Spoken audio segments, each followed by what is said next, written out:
अभी कुछ लोगों को लगता है कि काली लिनक्स जो है वो एक न्यू ऑपरेटिंग सिस्टम है जो कि पेनिट्रेशन टेस्टिंग एथिकल हैकिंग के लिए बनाया गया है, लेकिन ऐसी बात नहीं है। काली लिनक्स एक काफ़ी ओल्ड ऑपरेटिंग सिस्टम है, बस पहले किसी और नाम से जाना जाता था, जैसे कि उसका नाम पहले था बैक ट्रैक। ठीक है, लेकिन ये जो बैक ट्रैक ऑपरेटिंग सिस्टम है ये भी लिनक्स पे बेस्ड है। ठीक है, ये लिनक्स पे बेस्ड है, जैसे कि काली जो है वो भी लिनक्स पे बेस्ड है। उसके बाद उबंटू जो है वो भी लिनक्स पे बेस्ड है। जैसे कि आपने जब ऑपरेटिंग सिस्टम इंस्टॉल किया था काली, तो आपने सेलेक्ट किया था लिनक्स और आगे डेबियन 64 बिट आपने सेलेक्ट किया था। तो लिनक्स जो है वो बैक एंड पे लिनक्स काम करता है। उसके बाद आती है डिस्ट्रीब्यूशन जो कि जानी जाती है डेबियन के नाम से, जो कि काली पे है। ठीक है, काली जिस पे बेस्ड है, बाकी और भी डिस्ट्रीब्यूशंस हैं। मैं आपको एग्जांपल देता हूं, जैसे कि आपके पास किसी के पास होता है ओप्पो का फ़ोन, किसी के पास होता है वीवो का फ़ोन, किसी के पास होता है सैमसंग का फ़ोन। ठीक है, लेकिन अगर आप ओप्पो को देखेंगे तो इसमें डिफरेंट चीज़ें इंस्टॉल होती हैं, इसका ऑपरेटिंग सिस्टम भी डिफरेंट तरह डिज़ाइन किया गया होता है। वीवो का डिफरेंट होता है, उसकी सेटिंग भी डिफरेंट होती हैं। ठीक है, इसमें प्राइवेसी इंक्रिप्शन होती है, इसमें ऐप वॉल्ट वगैरह होता है, सब डिफरेंट होते हैं। लेकिन at the end of the day ये तीनों के तीनों जो बेस्ड हैं वो एंड्रॉयड पे बेस्ड हैं। ठीक है, इनके बैक एंड पे जो चल रहा होता है वो एंड्रॉयड चल रहा होता है। इसी तरह ये जितने भी लिनक्स के ऑपरेटिंग सिस्टम हैं ये सारे के सारे बैक एंड पे लिनक्स के ऊपर चल रहे होते हैं। सिर्फ ये होता है कि काली जो है वो प्री पैक्ड आता है 600 प्लस टूल्स के साथ। ठीक है, इसमें जो उबंटू होता है वो फेयरली सिंपल होता है, लेकिन जो टूल्स आप काली में इंस्टॉल कर सकते हो या हुए होते हैं वो आप उबंटू में भी इंस्टॉल कर सकते हो। इसमें फ़र्क सिर्फ इतना होता है कि काली में वो पहले से इंस्टॉल्ड हुए होते हैं। इसी तरह एक और भी ऑपरेटिंग सिस्टम है पैरेट ओएस के नाम से जो जाना जाता है। At the end of the day ये सारे के सारे सेम ही हैं, सिर्फ इनकी मॉडिफिकेशन थोड़ी सी डिफरेंट हुई है, लेकिन बेस्ड ये सिर्फ और सिर्फ लिनक्स पे हैं। मतलब जो टूल्स यहाँ पर चल सकते हैं पैरेट ओएस में, वही टूल्स जो हैं वो काली में भी चल सकते हैं। लेकिन जो टूल्स काली में चल सकते हैं वो एंड्रॉयड में नहीं चलेंगे, क्योंकि ये जो ऑपरेटिंग सिस्टम है ओप्पो का, वीवो का, सैमसंग का, ये एंड्रॉयड पे बेस्ड हैं, ये लिनक्स पे बेस्ड नहीं है। तो इट डजेंट मैटर आप कौन सा ऑपरेटिंग सिस्टम यूज़ करते हो पेनिट्रेशन टेस्टिंग के लिए, कौन सा आपको अच्छा लगता है। आप यूज़ करना चाहें तो पैरेट ओएस भी यूज़ कर सकते हैं। अगर आप यूज़ करना चाहें तो सिंपल आप उबंटू भी यूज़ कर सकते हैं। सिर्फ मसला ये है कि काली में जो टूल्स पहले से इंस्टॉल्ड हुए होते हैं वो आपको उबंटू में इंस्टॉल करने पड़ेंगे। और दूसरी जो चीज़ आती है हमारे पास वो आती है विंडोज़ वर्सेस लिनक्स। ठीक है, कुछ लोग जो होते हैं वो विंडोज़ को प्रेफर करते हैं, कुछ लोग जो होते हैं वो लिनक्स को प्रेफर करते हैं। इट डजेंट मैटर कि आप क्या चूज़ करते हो, इट डिपेंड्स कि आपकी नीड क्या है। फॉर एग्जांपल जो है वो लिनक्स जो है ये ओपन सोर्स है, इसे कोई भी मॉडिफाई वगैरह कर सकता है। जो काली लिनक्स ऑपरेटिंग सिस्टम है ये भी किसी ने मॉडिफाइड वर्जन बनाया है लिनक्स का, और आगे जो है इसे डिस्ट्रीब्यूट किया है, आगे इसे प्रेजेंट किया है। अगर विंडोज़ की बात करें तो ये ओपन सोर्स नहीं है, इसे ऑन करता है माइक्रोसॉफ्ट। ठीक है, माइक्रोसॉफ्ट जो कंपनी है वो विंडोज़ को ऑन करती है, और विंडोज़ एक पेड ऑपरेटिंग सिस्टम है। अभी जो विंडोज़ 11 आई है वो अभी फ्री जो है वो डिस्ट्रीब्यूट की जा रही है, लेकिन वो उन्हीं को दी जा रही है जो कि विंडोज़ 10 यूज़ करते हैं। फ्यूचर में मे बी ये पेड हो जाए, लेकिन अभी के लिए ये जो है वो फ्री ही दी जा रही है। लेकिन अगर हम 10 की बात करें तो वो पेड आती है। ठीक है, उसे इंस्टॉल करने के लिए माइक्रोसॉफ्ट को पे किया जाता है। जो ज़्यादातर लोग होते हैं वो पायरेट वगैरह करते हैं, वो ऑनलाइन डाउनलोड करके पायरेसी की वेबसाइट से तो उसे इंस्टॉल करते हैं, लेकिन बैक एंड पे ये पेड ही होती है। लेकिन लिनक्स जो है वो एक फ्री ऑपरेटिंग सिस्टम है और ओपन सोर्स है, इसे कोई भी मॉडिफाई कर सकता है। अगर आप भी इसे मॉडिफाई करना चाहें तो कर सकते हैं, और आप भी काली का कोई अपना वर्जन बना सकते हैं इसके लिए। ठीक है, मतलब कि आप जैसे कि ये हमने इंस्टॉल किया है तो इसमें ये वॉलपेपर था, ये ऐसे डेस्कटॉप पे इसके ये आइकॉन्स थे, इसका ये टास्क बार का लुक था। ठीक है, तो आप अपने हिसाब से इसे मॉडिफाई करके अपना भी ऑपरेटिंग सिस्टम बना सकते हैं। लेकिन मैं अभी एक्सपेक्ट नहीं कर रहा कि आप इन चीज़ों में ज़्यादा जाएं, क्योंकि अभी आपने सीखना है कि ये एक्चुअली में वर्क कैसे करता है। अभी आपका वो टाइम नहीं आया कि आप अपने ऑपरेटिंग सिस्टम बनाएं। अगर तो आप इस लेक्चर पे मौजूद हैं तो मतलब कि अभी आपका टाइम वो नहीं आया कि आप अपने ऑपरेटिंग सिस्टम बनाएं। अभी आपको सिर्फ सीखना चाहिए ऑपरेटिंग सिस्टम, इस ऑपरेटिंग सिस्टम को कि ये कैसे वर्क करता है। तो चले इसे सीखते हैं कि ये एक्चुअली में वर्क कैसे करता है। ओके, तो फर्स्ट ऑफ ऑल ऊपर ये आपको टास्क बार नज़र आ रहा है। इसमें ये जो आपको नज़र आ रहा है यहाँ पर प्रोसेसेस वगैरह, जैसे कि अभी ये लाइंस जो है बहुत डाउन है। अगर मैं इसे ओपन करता हूँ तो ये देखें, ये आपको पीक नज़र आई होगी। मतलब कि ये प्रोसेसेस आपको नज़र आ रहे हैं, यूजेज आपको नज़र आ रहे हैं अपने सिस्टम की कि कितना यूज़ हो रहा है। अगर मैं इस पर क्लिक करता हूँ तो मेरे पास सारे प्रोसेसेस वगैरह आ जाएंगे कि कौन कौन सा टूल बैकएंड पे ओपन है, कौन कौन सी सर्विस चल रही है। जैसे कि हमने ये टास्क मैनेजर ओपन किया है, मतलब कि जितने भी टास्क वगैरह चल रहे हैं उनको ये मैनेज करता है, इसका नाम है टास्क मैनेजर। तो यहाँ पर ये भी चल रहा है, आपको नज़र आ रहा होगा कितनी रैम ले रहा है, इसकी आईडी क्या है, कितना सीपीयू यूज़ कर रहा है, सारी डिटेल्स आपको यहाँ पर इसकी मिल जाएंगी। अगर मैं इस पर राइट क्लिक करूँगा और इसे मैं किल कर दूंगा, यस करूंगा, तो ये एंड हो जाएगा, मतलब कि ये क्लोज हो जाएगा। इसी तरह अगर आपने और भी कोई सर्विस वगैरह है, टास्क वगैरह है, उसे एंड करना है, किल करना है, तो राइट क्लिक करके आप उसे यहाँ स्टॉप कर सकते हैं या किल कर सकते हैं। अभी मैं इसे स्टॉप नहीं करूंगा क्योंकि अगर मैं स्टॉप करूंगा तो ये रिस्पॉन्ड करना बंद कर देगा, तो इसे मैं यहाँ से किल कर सकता हूँ। उसके बाद आपको यहाँ पर साथ में ही एक आइकॉन नज़र आ रहा होगा, ये ईथरनेट नेटवर्क को मैनेज करने के लिए होता है। यहाँ पर जैसे कि मैं कनेक्टेड हूँ, यहाँ पे मैं अगर इसे डिस्कनेक्ट करूँगा तो मेरा जो इंटरनेट होगा वो वर्क करना बंद कर देगा। अगर मैं दोबारा इस पर क्लिक करूँगा और जो कनेक्शन मेरे पास अवेलेबल होगा उस पर क्लिक करूँगा तो दोबारा जो इंटरनेट मेरा होगा वो कनेक्ट हो जाएगा। इसमें ये होता है कि अगर आपका इंटरनेट कभी वर्क ना कर रहा हो, कनेक्टिविटी आपकी लूज हो, तो आप सिंपली इसे यहाँ से डिस्कनेक्ट करें और यहाँ पे अगेन इसे कनेक्ट कर दें। मोस्ट ऑफ द केसेस में ये सॉल्व कर देता है। उसके बाद यहाँ पर वॉल्यूम का है, यहाँ से आप वॉल्यूम वगैरह मैनेज कर सकते हैं और माइक्रोफोन को आप अनचेक रखें ताकि आपका माइक्रोफोन जो हो वो एक्सेस उसकी इसके पास ना हो। करना चाहते हैं कर लें, नहीं करना चाहते ना करें, वो आपकी अपनी मर्जी है। लेकिन ये जो टॉगल होता है ये ऑन और ऑफ का होता है। यहाँ पर नेक्स्ट जो इसके बाद आता है वो आता है नोटिफिकेशंस का। जैसे कि विंडोज़ में आपको नोटिफिकेशंस नज़र आती हैं, कोई भी न्यू आपका मेल आता है या कुछ भी और चीज़ें होती हैं तो आपको नोटिफिकेशन एक दी जाती है, ठीक है। यहाँ पर वो आपको नोटिफिकेशंस वगैरह आएंगी। अगर आप डू नॉट डिस्टर्ब पे कर देंगे तो आपको कोई भी नोटिफिकेशन वगैरह नहीं मिलेगी। उसके बाद टाइम वगैरह आप अपना सेट करना चाहें तो कर सकते हैं। वो कैसे करना है, यहाँ पर टाइम के जाना है प्रॉपर्टीज़ में, यहाँ पर टाइम जोन अपना सेलेक्ट करें। फॉर एग्जांपल आपका होगा कराची, एशिया कराची आप करेंगे तो आपका अपने आप जो टाइम होगा, उसके बाद इसे कर देते हैं हम क्लोज। उसके बाद यहाँ पर जो आपको ऑप्शन नज़र आ रहा है लॉक स्क्रीन का, अगर इसे मैं क्लिक करूँगा तो सिस्टम जो होगा वो लॉक हो जाएगा, ठीक है। जैसे कि आपका लॉग इन स्क्रीन पे आ जाएगा। यहाँ पर आपको पासवर्ड दोबारा देना पड़ेगा और लॉग इन कर लें यहाँ से। उसके बाद साथ में ही आपके पास ऑप्शंस हैं लॉग आउट करने के, शट डाउन करने के, रीस्टार्ट वगैरह करने के। यहाँ से अगर आप करेंगे तो आपका जो सिस्टम होगा वो लॉग आउट हो जाएगा, जो भी आपकी चीज़ें रन वगैरह कर रही होंगी वो स्टॉप हो जाएंगी, ठीक है। लॉग आउट और लॉक में फ़र्क है, ठीक है।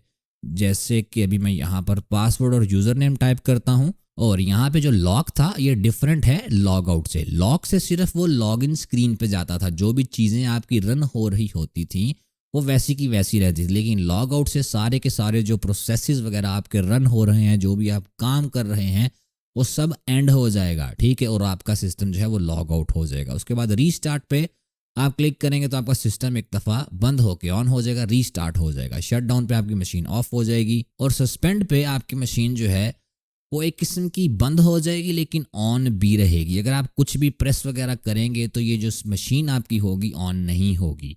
इसके लिए आपको वर्चुअल बॉक्स में जो है इसे सिग्नल देना पड़ेगा पावर का, ठीक है। जैसे कि आपकी मशीन जो है वो जब सस्पेंड हो जाती है तो आप पावर बटन प्रेस करते हैं अपने लैपटॉप का, सिस्टम का, तो मशीन दोबारा ऑन होती है। लेकिन इसमें हमारे पास बटन नहीं। अगर मैं बटन प्रेस करूंगा तो मैं जिसमें वर्चुअल बॉक्स चला रहा हूँ विंडोज़, मेरा विंडोज़ ऑपरेटिंग सिस्टम जिसमें चल रहा है वो बंद हो जाएगा। इसलिए इसे मैं शट डाउन का सिग्नल भेजूंगा। इसे लगेगा कि बटन प्रेस हुआ है, ओके प्रेस करूंगा तो ये अपनी नॉर्मल फॉर्म में जो है वो आ जाएगी अभी मशीन। इसे मैं कंट्रोल F प्रेस करके फुल स्क्रीन कर लेता हूँ। ठीक है, यहाँ पर मैं इसका नेम लिखता हूँ, यूज़र नेम, और यहाँ पे इसका मैं पासवर्ड लिखता हूँ और दोबारा इसमें मैं लॉगिन हो जाता हूँ। उसके बाद कुछ और ऑप्शंस हैं, मे बी आपको वो इंटरेस्टिंग लगे। यहाँ पर एक तो स्विच यूज़र का ऑप्शन है। ठीक है, फॉर एग्जांपल जैसे कि आप स्क्रीन पर जाते हैं इस लॉक स्क्रीन पे, और यहाँ पर आपको नज़र आता है यूज़र नेम जो आप टाइप करते हैं वो है काली। ठीक है, तो ये आपका यूज़र है, आप एज आ यूज़र काली आप इसमें लॉगिन कर रहे हैं, और पासवर्ड इसमें आप अपना टाइप करके लॉगिन कर लें। अगर आपके सिस्टम में और यूज़र्स हैं तो आप इस ऑप्शन की मदद से यूज़र्स को स्विच कर सकते हैं। यूज़र्स कैसे क्रिएट किए जाते हैं वो भी हम आगे देखेंगे। फर्दर मोर इसके बाद हाइबरनेट का जो ऑप्शन आता है ये बहुत ज़्यादा इंटरेस्टिंग है। ठीक है, ये आप विंडोज़ में भी कर सकते हैं, किसी भी ऑपरेटिंग सिस्टम में कर सकते हैं। फॉर एग्जांपल ये है कि अगर आप कोई चीज़ें ओपन करते हैं, ठीक है, ये मैंने एक चीज़ ओपन की है, यहाँ पर मैं एक ब्राउज़र भी ओपन कर लेता हूँ। ठीक है, तो ये दोनों मेरे ओपन हो जाएंगे।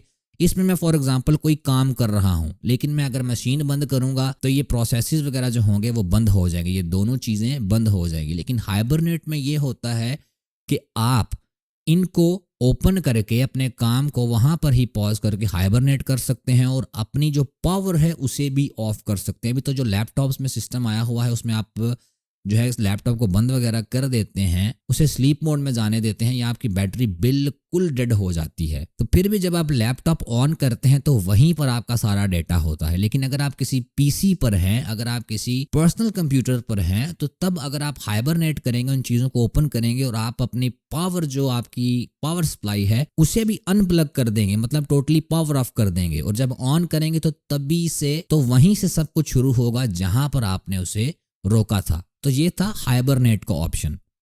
अभी उसके बाद हम डिस्कस करते हैं हार्ड लेफ्ट साइड पे क्या चीज़ मौजूद है। यहाँ पर एप्लीकेशन मेन्यू है, यहाँ पर आपको सारी एप्लीकेशंस मिल जाएंगी जिन पे आप काली में वर्क कर सकते हैं। ये सारी की सारी एप्लीकेशंस यहाँ पर नहीं होंगी, यहाँ पर सिर्फ मेन एप्लीकेशंस होंगी डिपेंडिंग ऑन कि आप क्या करना चाहते हो। फॉर एग्जांपल अगर आप इन्फॉर्मेशन गैदर करना चाहते हो टारगेट के बारे में, तो आप इन्फॉर्मेशन गैदरिंग के टैब से आगे आप यहाँ से टूल्स वगैरह कोई भी पिक कर सकते हो अगर आप उस टूल के बारे में जानते हो। उसके बाद वल्नरेबिलिटी एनालिसिस में विक्टिम की जो इन्फॉर्मेशन गैदर हुई होती है, डिपेंडिंग ऑन दैट उसके डिवाइस वगैरह में वल्नरेबिलिटी फाइंड वगैरह करना जो है वो आप इस टैब से कर सकते हो। उसके बाद वेब एप्लीकेशन एनालिसिस में जो वेबसाइट्स होती हैं उसमें जो वल्नरेबिलिटीज होती हैं उसे आप इनकी मदद से एनालाइज वगैरह कर सकते हो। डाटाबेस की अगर बात करें तो डाटाबेस की टूल्स ये होंगी। मैं अभी एक्सपेक्ट नहीं कर रहा कि आपको ये भी पता है कि ये चीज़ें क्या हैं, सिर्फ आपको जैसे फॉर एग्जांपल यहाँ पे वायरलेस अटैक्स है तो यहाँ पर वाईफाई हैकिंग के जो भी टूल्स होंगे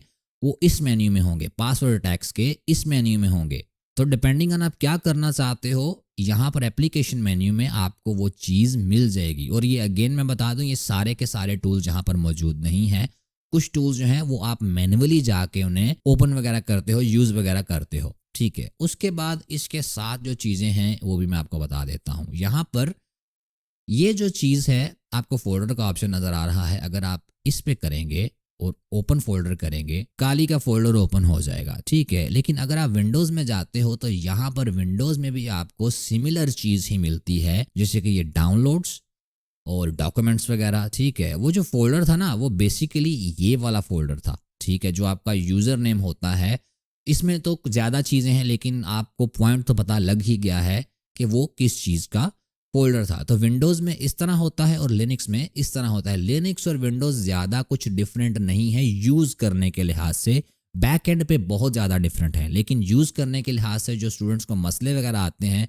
कि लिनक्स जो है वो बहुत मुश्किल है, विंडोज़ जो है वो बहुत आसान है, तो इस तरह की बात नहीं, बस आप विंडोज़ के यूज टू हो चुके हैं। ठीक है, बाकी मेनली जो लिनक्स है वो इतना मुश्किल नहीं, विंडोज़ की तरह ही है। जैसे कि आपने ये काली का ओपन किया है, यहाँ पर आपको डॉक्यूमेंट्स डाउनलोड वगैरह मिल जाते हैं। अगर आप फाइल सिस्टम में जाते हैं तो यहाँ पर आपको सिस्टम की फाइल्स वगैरह मिल जाती हैं जो कि आपको विंडोज़ में सी की डायरेक्टरी में मिलती हैं। उसके बाद ये जो आपको इसके फोल्डर के साथ नज़र आ रहा है, ये अगर आप इस पे क्लिक करेंगे तो सारी की सारी चीज़ें आपकी मिनिमाइज होकर आप डेस्कटॉप पे आ जाएंगी। अगर आप इसे दोबारा क्लिक करेंगे तो सारी की सारी चीज़ें आपकी मैक्सिमाइज हो जाएंगी और ओपन हो जाएंगी। उसके बाद यहाँ पर एक और चीज़ है, ये टेक्स्ट एडिटर है। सिंपली यहाँ पर इसे आप ओपन करके कुछ भी अपने नोट्स वगैरह टाइप करना चाहते हैं तो कर सकते हैं। उसके बाद ये ब्राउज़र है, आप मे बी क्रोम के यूज़र हों, आप मे बी माइक्रोसॉफ्ट एज के यूज़र हों, ठीक है, लेकिन जो लिनक्स में प्रोवाइड किया जाता है वो मेनली फायरफॉक्स ही प्रोवाइड किया जाता है। अगर आप इसमें कुछ और इंस्टॉल करना चाहते हैं वो आपकी अपनी मर्जी है, ये ओपन है, इसमें आप कुछ भी इंस्टॉल कर सकते हो। क्रोम इंस्टॉल करना चाहते हो, कोई और ब्राउज़र इंस्टॉल करना चाहते हो, आप कर सकते हो, लेकिन जो फायरफॉक्स है वो भी एक अच्छा ब्राउज़र है। उसके बाद यहाँ पर आपको जो मिलता है वो है टर्मिनल। मेनली आपका इसी पर ही काम होगा। जैसे कि विंडोज़ में ज़्यादातर जो GUI होता है आप उस पे काम करते हो। जैसे अभी मैं माउस को यहाँ पर करके इसको ओपन कर सकता हूँ, मैं यहाँ पर बैक जा सकता हूँ, तो ये होता है GUI, ग्राफिकल यूजर इंटरफेस। लेकिन लिनक्स में आप ज़्यादातर टर्मिनल पे काम करते हो, लेकिन वो भी डिपेंड करता है कि आप करना क्या चाहते हो। अगर आपने लिनक्स वैसे ही सिंपली इंस्टॉल किया है मूवीज़ देखने के लिए, अपना काम करने के लिए, तो GUI में भी आप आसानी से इसमें काम कर सकते हो। लेकिन अगर आपने हाई एंड टूल्स चलाने हैं, पेनिट्रेशन टेस्टिंग करनी है, तो इसलिए जो है वो टर्मिनल यूज होता है इसमें। और ग्राफिकल यूजर इंटरफेस आने से पहले जो कंप्यूटर्स वर्क करते थे वो टर्मिनल पर ही करते थे। पहले सब कुछ जो वर्क करता था वो टाइप करके एंटर करके ही चीजें रन की जाती थी, क्योंकि GUI कंप्यूटर्स के बहुत बाद आया है ग्राफिकल यूजर इंटरफेस जो है। और ग्राफिकल यूजर इंटरफेस की वजह से ही कंप्यूटर की इतनी डिमांड बढ़ी है, क्योंकि ग्राफिकल यूजर इंटरफेस जो है वो बहुत ज़्यादा इजी होता है कंपेयर टू टर्मिनल। उसके बाद यहाँ पर आपको जो ऑप्शन नज़र आ रहे हैं 1 2 3 4, ये वर्क स्पेसिस हैं, ठीक है। फॉर एग्जांपल ये जो मेरा वर्क स्पेस है इसमें ये 3 चीज़ें ओपन हैं। इसमें ये फाइल सिस्टम ओपन है, इसमें ये टर्मिनल ओपन है और फायरफॉक्स ओपन है। अगर मैं 2 पे क्लिक करता हूँ तो मैं इसमें ब्रांड न्यू अपना जो है वो वर्क स्पेस चला सकता हूँ। इसमें मैं फॉर एग्जांपल अगर आप मल्टीपल प्रोजेक्ट्स पे काम कर रहे हैं तो एक पे वर्क स्पेस में आप एक पे काम कर सकते हो और दूसरे पे आप दूसरे में काम कर सकते हो, ताकि चीज़ें जो है वो मिक्सअप ना हो आपकी। तो इसे मैं करता हूँ क्लोज। और अभी आते हैं डेस्कटॉप पे। वेट अ सेकंड, मैं जो पहला वर्क स्पेस है उसमें भी जो चीज़ें रन हो रही हैं उन्हें भी अभी के लिए क्लोज कर देता हूँ। तो यहाँ पर जो आपको आइकॉन्स नज़र आ रहे हैं ये भी विंडोज़ की तरह है। फॉर एग्जांपल ये जो ट्रैश है, अगर आप विंडोज़ में जाएंगे तो सिंपली ये रिसाइकल बिन जो है वहाँ पर ट्रैश बन गया है, ठीक है। जो फाइल सिस्टम है यहाँ पर वो विंडोज़ ऑपरेटिंग सिस्टम में आपका दिस PC बन गया है। और यहाँ पर जो लास्ट आपको होम मिल रहा है लिनक्स में वो आपका विंडोज़ में आपका यूज़र नेम जो है वो बन गया है। मेरा उर्दू कोर्सेज के नाम से है, आपका किसी और नाम से होगा जिस नाम से भी आपने अकाउंट अपना क्रिएट किया है, तो इतना डिफरेंट नहीं है। यहाँ पर आप क्लिक करके जा सकते हैं फाइल सिस्टम में। अगेन आप यहाँ पर ट्रैश पे डबल क्लिक करके जा सकते हैं ट्रैश बिन में। अगर आप कोई न्यू फोल्डर यहाँ पर क्रिएट करना चाहते हैं तो सिंपली राइट क्लिक करके क्रिएट फोल्डर करें और फोल्डर को नाम दें और आपका जो फोल्डर होगा वो क्रिएट हो जाएगा। अगर आप इसे डिलीट करना चाहते हैं राइट क्लिक करके मूव टू ट्रैश करें और ये ट्रैश बिन में चला जाएगा। और विंडोज़ की तरह ही आप इसे राइट क्लिक करके एम्प्टी ट्रैश करेंगे और ट्रैश बिन आपका एम्प्टी हो जाएगा और फाइल आपकी परमानेंटली डिलीट हो जाएगी। अभी जैसे कि टास्क बार के बारे में मैंने आपको बताया है, तो अगर आप इसमें कोई न्यू चीज़ ऐड करना चाहते हैं, कोई टूल ऐड करना चाहते हैं, तो वो भी आप इसमें कर सकते हैं। फॉर एग्जांपल यहाँ पर मैं करूँगा पैनल में और ऐड न्यू आइटम में करूँगा, ठीक है। यहाँ पर मैं एक लॉन्चर जो है वो करता हूँ क्रिएट, ठीक है, और इसे मैं कर देता हूँ क्लोज। अभी लॉन्चर जो है ये भी एक किस्म के लॉन्चर्स ही हैं, ठीक है। ये जो लॉन्चर क्रिएट किया गया है ये फायरफॉक्स को ओपन करेगा। यहाँ पर जो लॉन्चर क्रिएट किया गया है वो टर्मिनल को ओपन करेगा और यहाँ पर जो क्रिएट किया गया है वो टेक्स्ट एडिटर को ओपन करेगा। तो इस पर अगर मैं क्लिक करता हूँ तो कुछ भी नहीं होगा, क्योंकि मैंने इसे बताया ही नहीं कि ये लॉन्चर किस लिए यूज़ होगा, कौन सा टूल या कौन सा सॉफ्टवेयर वगैरह जो है इससे क्लिक करने पे ओपन होगा। इस पर मैं राइट क्लिक करता हूँ, प्रॉपर्टीज़ में जाता हूँ इसकी, और यहाँ पर मेरे पास ऑप्शन होगा, इससे मैं प्लस वाला जो ऑप्शन है इस पर क्लिक करूँगा और यहाँ पर मैं कुछ भी जो है वो सिलेक्ट कर सकता हूँ, ठीक है। फॉर एग्जाम्पल जो है मैं यहाँ पर सर्च करता हूँ सेटिंग्स मैनेजर, ठीक है।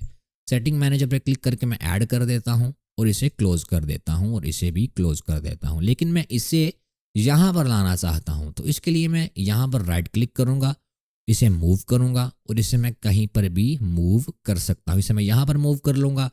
अगर अब मैं इस पर क्लिक करूँगा तो मैं जो है वो लिनक्स की सेटिंग्स मैनेजर में चला जाऊँगा। मैं इसमें जा सकता हूं किसी और तरीके से भी, राइट क्लिक करके एप्लीकेशंस में जाके आगे सेटिंग्स में जाके सेटिंग मैनेजर में, लेकिन ये लंबा चौड़ा प्रोसेस हो जाएगा। लॉन्चर की मदद से सिंपली मैं इसे ओपन कर सकता हूँ विद वन क्लिक।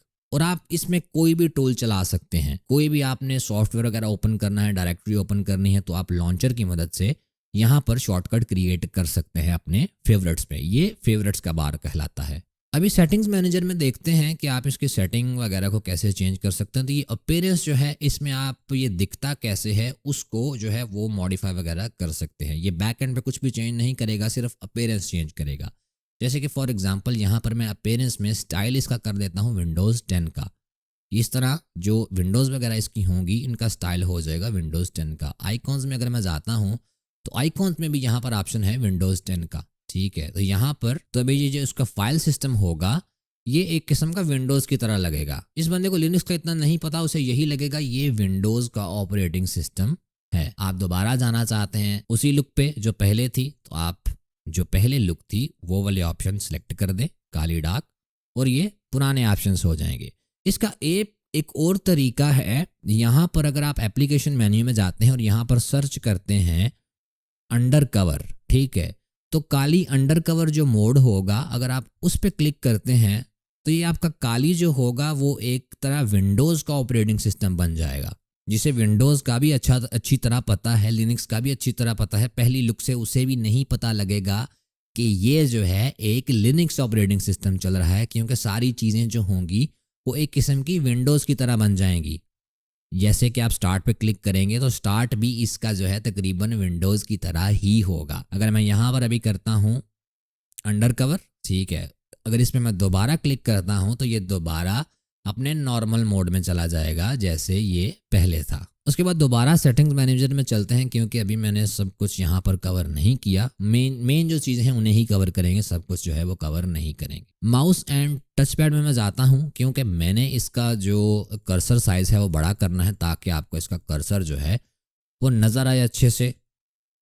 और 52 पे इसे मैं कर देता हूँ। ये क्वाइट बिग है, लेकिन अगेन वेट अ सेकेंड, इसे थोड़ा और बड़ा कर देते हैं ताकि आपको आसानी हो देखने में। इसे मैं 70 पे कर देता हूँ, ठीक है। उसके बाद आप यहाँ से माउस वगैरह की सेटिंग्स जो हैं, इसमें जो ऑप्शंस हैं आप चेंज वगैरह करके, जो भी फॉर एग्जांपल ये नेटवर्क की कॉन्फ़िगरेशन है, अगर आपको नेटवर्क में मसला आ रहा है तो यहाँ से आपको नेटवर्क के ऑप्शंस मिल जाएंगे। ये डिस्प्ले है, अगर आपका डिस्प्ले फॉर एग्जांपल ये मैंने इसका रेजोल्यूशन सेट किया है 1920x1080p, ठीक है, मतलब कि मेरा जो काली है वो पूरी की पूरी स्क्रीन में आया हुआ है। आपको पूरी की पूरी स्क्रीन जो है इसकी वो बरी हुई नज़र आ रही है।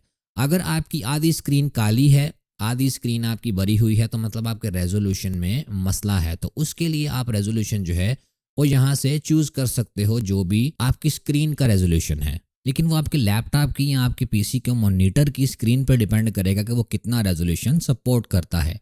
मेरे जो लैपटॉप की स्क्रीन है वो 1920x1080p सपोर्ट करता है। आपका में भी जो लैपटॉप या मॉनिटर हो वो ये 1360x768 सपोर्ट करे, या फिर वो 1280x720 सपोर्ट करे। जो भी सपोर्ट करेगा आप उसे सिलेक्ट करके यहाँ पे सिंपली अप्लाई कर दें। अगर आपकी स्क्रीन बिल्कुल ब्लैक हो गई है, मतलब कि वो आपका जो सिस्टम है, आपके सिस्टम की जो स्क्रीन है वो सपोर्ट नहीं करती उस रेजोल्यूशन को, उसके केस में आपने एस्केप की प्रेस करनी है, ठीक है। जो अपर लेफ्ट साइड पे, हार्ड अपर लेफ्ट साइड पे कीबोर्ड पे होती है, एस्केप की जो की होती है वो आपने प्रेस करनी है, और आपको दोबारा जो है वो रिवर्ट बैक हो जाएगा। फिर जो भी सपोर्ट करेगा उसे करके अप्लाई कर दें, ठीक है। उसके बाद एक और ऑप्शन को मैं डिस्कस करना चाहूँगा, पावर मैनेजर को, ठीक है। इसमें फॉर एग्जांपल आपका बटन प्रेस करने से, पावर बटन प्रेस करने से क्या होगा, यहाँ पे सिलेक्ट है कि पूछेगा कि आप पूछेगा कि शटडाउन करना चाहते हैं, हाइबरनेट करना चाहते हैं, क्या करना चाहते हैं। अगर आप इसे शटडाउन पे करेंगे और अप्लाई कर देंगे तो मतलब कि जब भी आप पावर का बटन प्रेस करेंगे या शटडाउन का सिग्नल भेजेंगे तो वो डायरेक्टली शटडाउन हो जाएगा, आस्क नहीं करेगा, ठीक है।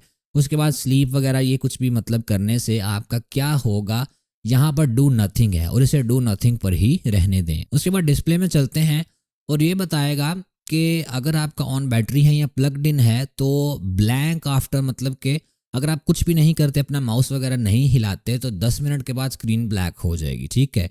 15 मिनट के बाद जो है वो स्विच ऑफ हो जाएगा। तो इसे मैं 0 पे कर देता हूँ सबको, ठीक है, मतलब कि नेवर पे कर देता हूँ। कुछ भी अगर मैं इसे घंटे तक भी माउस को नहीं हिलाता तो मेरा ऑपरेटिंग सिस्टम जो है ऐसे का ऐसा ही रहेगा। फर्दर मोर आप सेटिंग्स को एक्सप्लोर कर सकते हो, लेकिन अभी आपको सेटिंग्स को एक्सप्लोर करने की ज़रूरत खास इतनी नहीं है और अभी के लिए इसे मैं क्लोज कर देता हूँ। अभी यहाँ पर चलते हैं टर्मिनल में। ठीक है, टर्मिनल को कमांड लाइन इंटरफेस भी बोला जाता है, CLIB बोला जाता है। ठीक है, अगर आपने विंडोज़ में देखा हो, फॉर एग्जांपल मैं आपको दिखाता हूँ। विंडोज़ में अगर आप जाते हैं स्टार्ट में और यहाँ पर अगर आप टाइप करते हैं CMD, तो जो विंडोज़ का कमांड प्रॉम्प्ट होता है उसी तरह टर्मिनल होता है, लेकिन इन दोनों की कमांड्स जो होती हैं वो डिफरेंट होती हैं।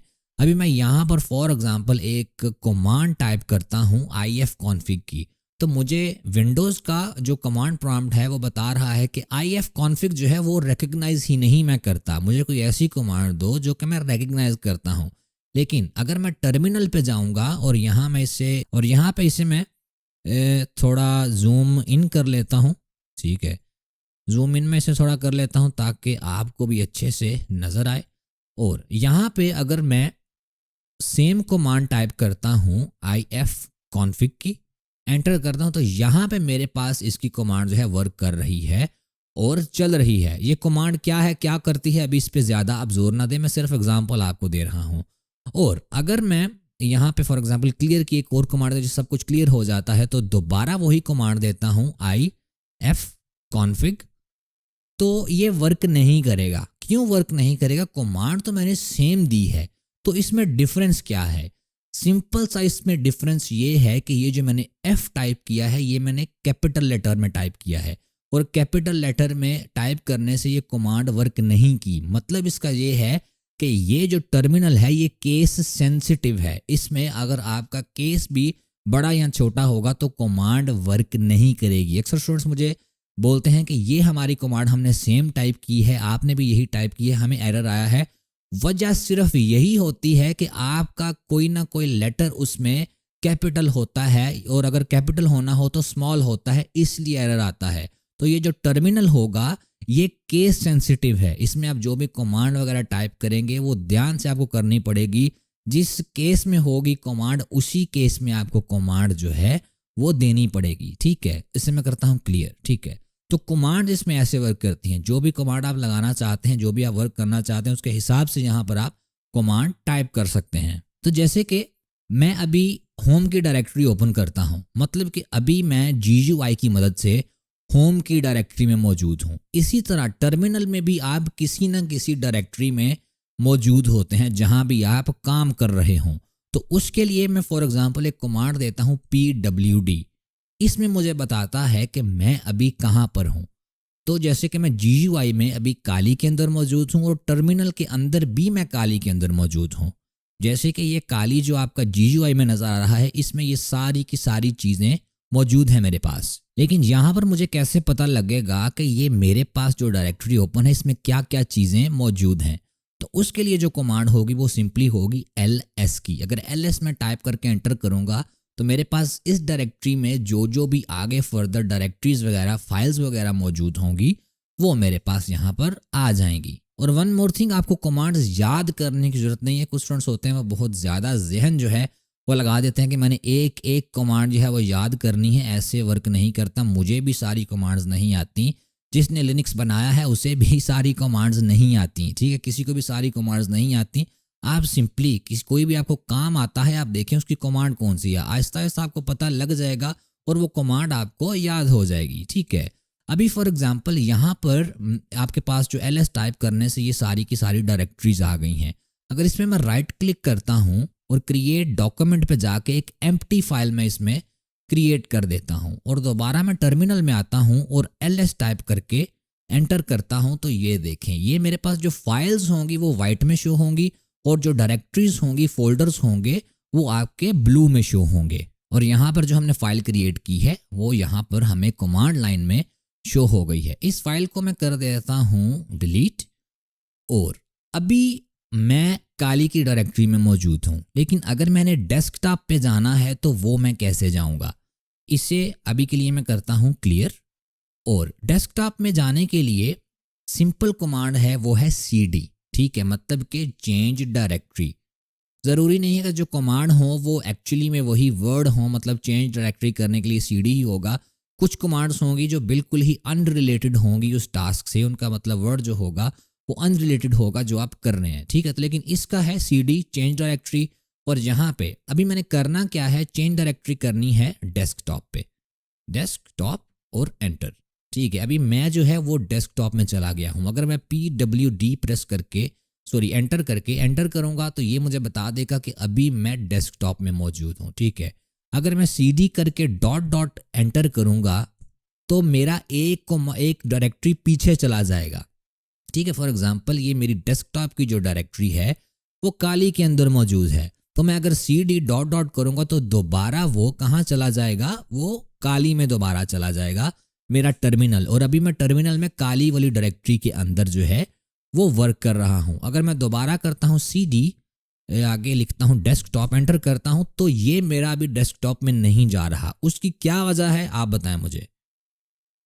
उसकी वजह ये है कि मैंने ये जो डेस्कटॉप का D है वो यहाँ पर स्मॉल में लिखा है, सिंपल एज दैट, ठीक है। अभी मैं इसे क्लियर करता हूँ और मैं जाता हूँ चेंज डायरेक्टरी करके डेस्कटॉप में। अभी मुझे डेस्कटॉप में मैं सिंपली चला गया हूँ CD डेस्कटॉप एंटर करके, वो इस वजह से कि मैं जिस डायरेक्टरी में मौजूद था डेस्कटॉप उसी में मौजूद था।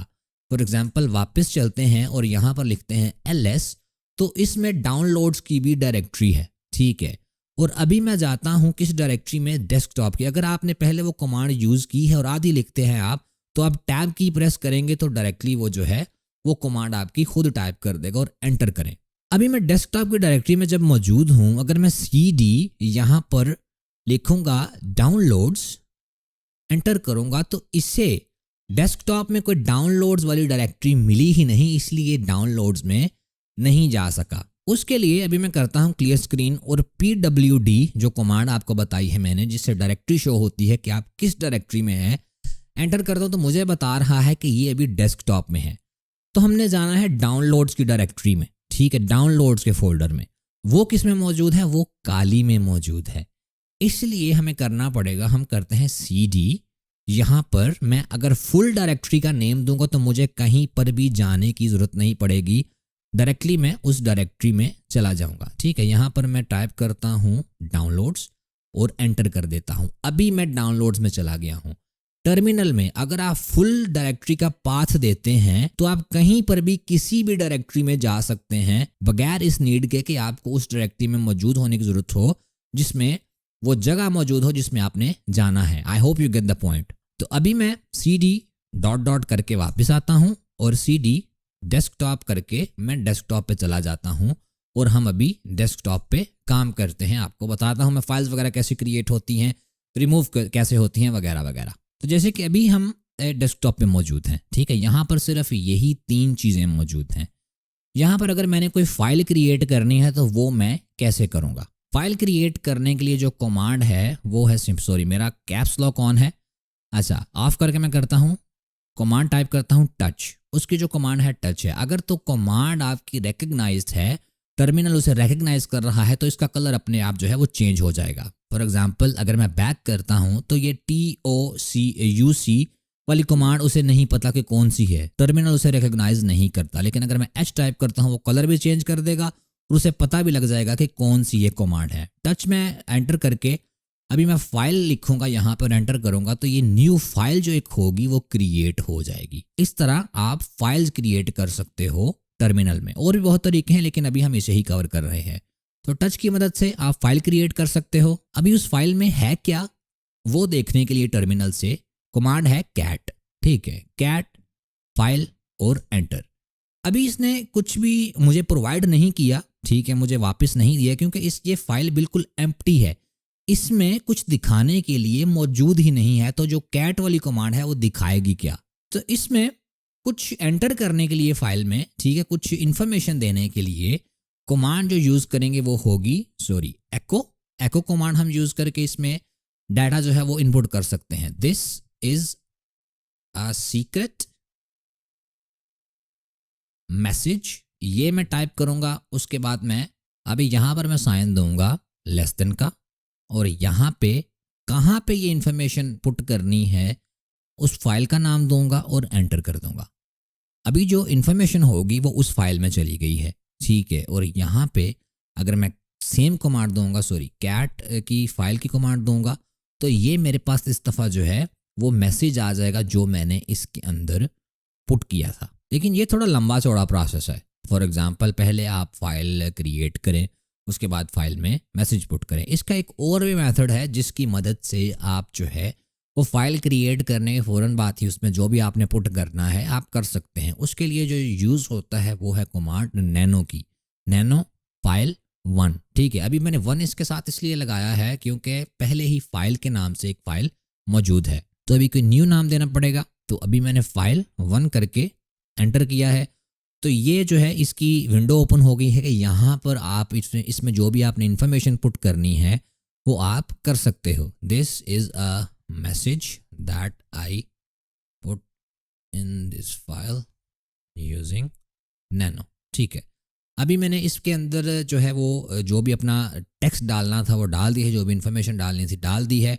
अभी इसे मैं सिंपली एग्जिट कर सकता हूँ। यहाँ पर ये हमारे पास ऑप्शन मौजूद हैं कि आप क्या क्या जो है किस किस की से आप क्या कर सकते हो। ठीक है, कंट्रोल एक्स अगर आप प्रेस करेंगे तो आपका एग्जिट हो जाएगा। ठीक है, कंट्रोल एक्स में इसका प्रेस करता हूँ।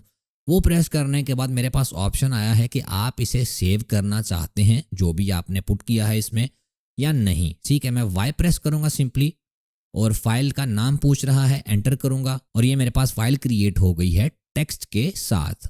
अभी अगर मैं कैट फाइल 1 करके एंटर करता हूं तो ये इसका जो कंटेंट होगा वो मेरे सामने यहाँ पर आ जाएगा। नैनो में एक और चीज़ मैं आपको बताना चाहता हूँ, इसे मैं अभी के लिए करता हूँ क्लियर। और नैनो में एक और फाइल क्रिएट करते हैं। ठीक है, फाइल 3 के नाम से, सॉरी 2 के नाम से, और यहाँ पे मैं एंटर करता हूँ। अभी मैं इसमें एक ना पाइथन का सिंटेक्स टाइप करता हूँ। ठीक है, पाइथन में जो प्रोग्राम राइट किया जाता है वो टाइप करता हूँ। आपको अगर पाइथन नहीं आती डोंट वरी, इसके अंदर डीप डाउन जाने की ज़रूरत नहीं है, बस मैं आपको जो एग्जांपल दे रहा हूँ आप वो देखें। ठीक है, फॉर एग्जांपल अगर मैं यहाँ पर लिखता हूँ प्रिंट, आगे पाइथन का मैं देता हूँ यहाँ पर हेलो वर्ल्ड, और इसे मैं कंट्रोल एक्स प्रेस करके वाई प्रेस करता हूँ। यहाँ पर पूछ रहा है मुझे कि आप किस नाम से उससे सेव करना चाहते हो। ठीक है, इसे मैं फाइल 2 के आगे .py लिख देता हूँ, ये पाइथन की एक्सटेंशन है, और एंटर प्रेस करता हूँ। और अभी हमें बोल रहा है कि ये डिफरेंट नेम है जो आपने स्टार्टिंग में हमें बताया था, जो उससे डिफरेंट नेम है। क्या आप सेव करना चाहते हैं? मैं प्रेस करूँगा वाई, और ये हमारे पास फाइल जो है वो .py की क्रिएट हो जाएगी। हर एक फाइल की अपनी अपनी एक्सटेंशन होती है। .mp4 वाली फाइल जो होती है वो एक वीडियो की फाइल होती है। .png .jpeg की जो फाइल होती है वो एक इमेज की फाइल होती है।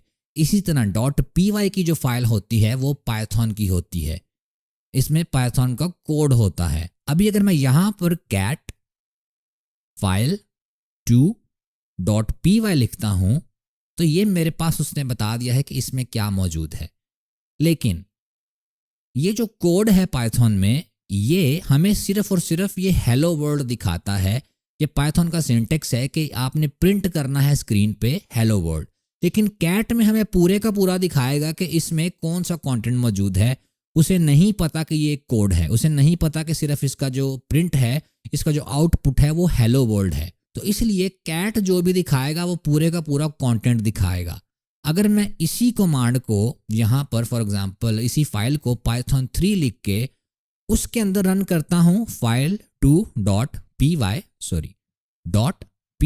एंटर, तो यहाँ पे हमें सिर्फ और सिर्फ वो हेलो वर्ल्ड दिखा रहा है, सिर्फ और सिर्फ वो आउटपुट दिखा रहा है। तो ये डिफरेंस है कैट में और दूसरी कमांड में। और ये इसलिए दिखा रहा है कि ये जो पाइथन 3 है इसे पता है कि पाइथन का कोड किस तरह वर्क करता है, लेकिन कैट को नहीं पता।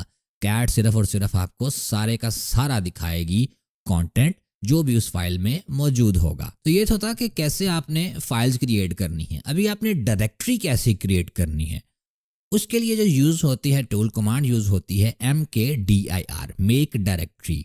यहाँ पर मैं फोल्डर लिखूँगा और एंटर करूँगा तो ये फोल्डर के नाम से मेरी जो डायरेक्टरी होगी वो डेस्कटॉप के अंदर क्रिएट हो जाएगी, क्योंकि अभी हम डेस्कटॉप के अंदर मौजूद हैं। तो फाइल कैसे क्रिएट करनी है वो आपने मल्टीपल तरीके देखे।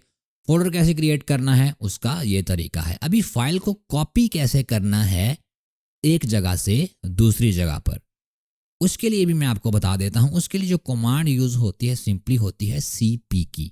cp अगर हम करेंगे फाइल, एक दफ़ा मैं आपको फोल्डर ओपन करके दिखा देता हूँ। ये फोल्डर बिल्कुल एम्प्टी है, इसमें कुछ भी नहीं है। लेकिन अगर मैं cp फाइल करूँगा जो कि यहाँ पर मौजूद है और उसके सामने उसके आगे मैं नाम लिखूँगा उस जगह का जहाँ पे मैं कॉपी करना चाहता हूँ, तो वो जो फाइल होगी वो यहाँ पर कॉपी हो जाएगी। लेकिन आपने देखा होगा कि वो फाइल यहाँ पर भी मौजूद है और उस फोल्डर के अंदर भी मौजूद है, क्योंकि हमने उसे कॉपी किया है, मूव नहीं किया। तो मूव करने के लिए क्या आपने कमांड यूज़ करनी है, वो सिंपल है mv की कमांड।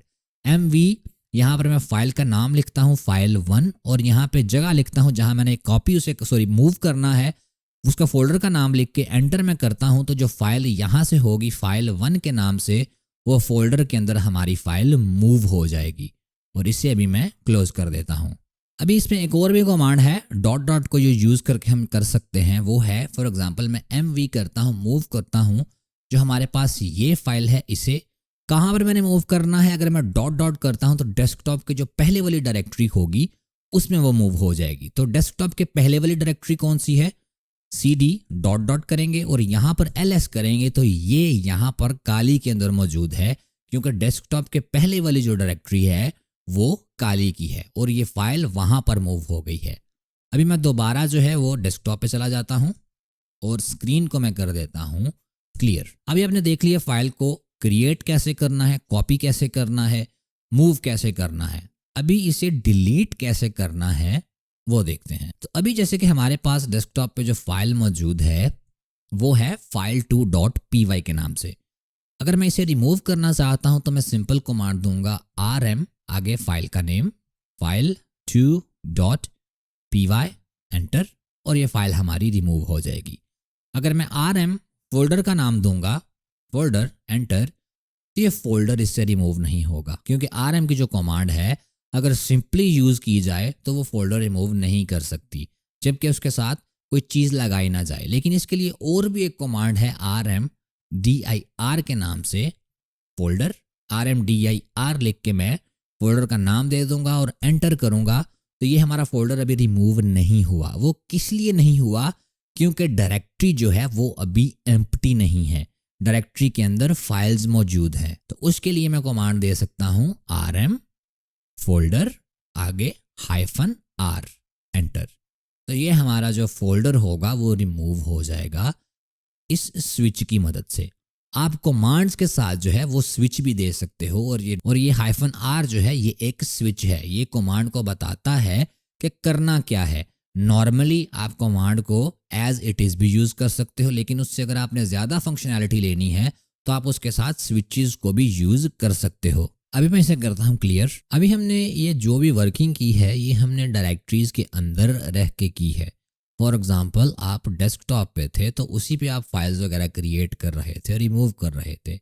अगेन जैसे कि मैंने आपको पहले बताया है कि अगर किसी और डायरेक्टरी में करना हो और जिस डायरेक्टरी में आप मौजूद हों, जैसे कि अभी आप डेस्कटॉप में मौजूद हैं, तो आपको फुल पाथ देना पड़ेगा। फॉर एग्जांपल अगर हम काली में चलते हैं तो ये हमने फाइल वहाँ पर क्रिएट की थी, मतलब कॉपी की थी डॉट डॉट की मदद से, और डेस्कटॉप से जो फाइल थी वो इस डायरेक्टरी में आ गई थी। अगर हमने इसे डिलीट करना है, इसे रिमूव करना है, तो वो किस तरह करेंगे, सिंपली आपने पाथ देना है कंप्लीट rm आगे मैं इसके अभी लिखूंगा पाथ /home/काली आगे /फाइल का नेम और एंटर। अभी अगर मैं जाता हूँ होम डायरेक्टरी में तो ये फाइल जो होगी हमारे पास यहाँ से रिमूव हो जाएगी, परमानेंटली डिलीट हो जाएगी।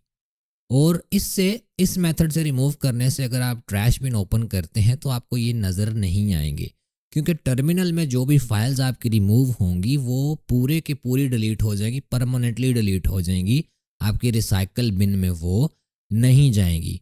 ठीक है, अभी अगर मैं cd डॉट डॉट करता हूँ, cd डॉट डॉट अगेन करता हूँ, ls करता हूँ, काली में मौजूद है, अगर अगेन मैं cd डॉट डॉट करता हूँ और यहाँ पर ls करता हूँ तो ये देखें ये हमारे पास काली के जो है वो बाहर चला गया। ठीक है, अगर मैं यहाँ पर क्लियर करता हूँ इसे और cd रूट करता हूँ तो यहाँ पर देखें हमारे पास एरर क्या आया है। हमारे पास एरर आया है कि परमिशन डिनाइड। और ये परमिशन डिनाइड क्यों हुई है? क्योंकि हमारे पास, वेट अ सेकंड, मैं अभी होम में जाता हूँ, यहाँ पर फाइल सिस्टम में जाता हूँ और हम इस डायरेक्टरी में जाने की कोशिश कर रहे थे। इसके साथ अगर आप देखेंगे तो आपको क्रॉस का निशान नज़र आएगा। वो इसलिए कि इसमें जाने के लिए हमारे पास रूट की प्रिविलेजेस होनी चाहिए। अभी हम normal user, as a normal user इसमें मौजूद हैं। अगर इसे मैं यहाँ पर लॉक फॉर एग्जांपल करता हूँ और ये हम इधर देखते हैं तो ये हमारे पास इसका जो यूज़र नेम है वो यहाँ पर काली मौजूद है। मतलब कि अगर हम इसमें लॉगिन करेंगे तो हम काली के यूज़र में लॉगिन कर रहे हैं। ठीक है, लॉगिन करता हूँ तो ये हम काली के यूज़र में लॉगिन कर रहे हैं। लेकिन इसमें जाने के लिए हमारे पास रूट प्रिविलेजेस होनी चाहिए, रूट की परमिशन होनी चाहिए। प्रिविलेज का मतलब ये है कि हर यूज़र के पास सर्टेन जो है वो एक अथॉरिटी होती है। फॉर एग्जांपल रूट के पास सारी की सारी अथॉरिटी होती है, वो कुछ भी कर सकता है। जो नॉर्मल यूज़र होता है, जैसे कि काली वाला जो यूज़र है, वो ज़्यादातर टास्क जो है वो कर सकता है, लेकिन कुछ ऐसे टास्क हैं वो नहीं कर सकता जो कि बहुत ज़्यादा क्रिटिकल हैं, सिस्टम रिलेटेड है। और इस रूट वाली जो डायरेक्टरी है इसके अंदर सिस्टम की फाइल्स होती हैं, काफ़ी इंपॉर्टेंट फाइल्स होती हैं। इसलिए इसके अंदर जाने के लिए आपको रूट की जो प्रिविलेज है वो रिक्वायर्ड होगी। अभी रूट में आपने कैसे जाना है, रूट को कैसे यूज़ करना है, कैसे आपने यूज़र को चेंज करना है, ये सारी की सारी जो भी चीज़ें हैं हम देखेंगे नेक्स्ट क्लास में।